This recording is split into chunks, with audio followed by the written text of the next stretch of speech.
ពេលដែលបើនិយាយមកបងរាល់ថ្ងៃពេលនេះរូបស្រីលែងខ្វល់ពីបងហើយចាំតែទេពីអូនសន្យាមិនតែណាចោលបងនោះអីហើយអ្វីពេលនេះអូនភ្លេចសន្យាឲ្យបងឈឺមាន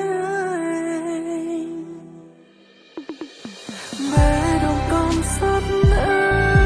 យគេចោលឯងទៀតហើយគេប្រងើយដល់ប៉ុណ្្នឹងហើយ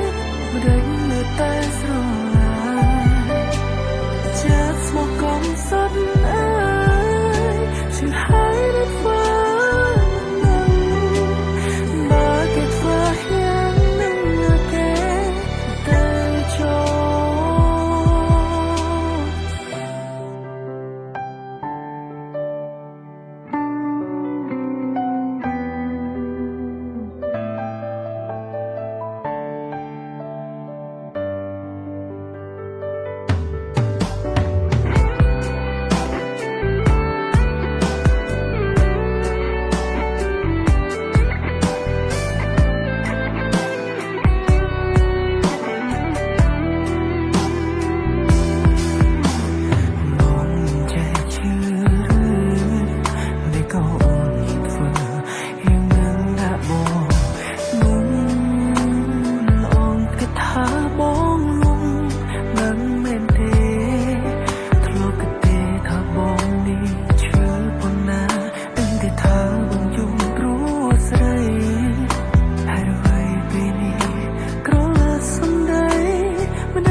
បាន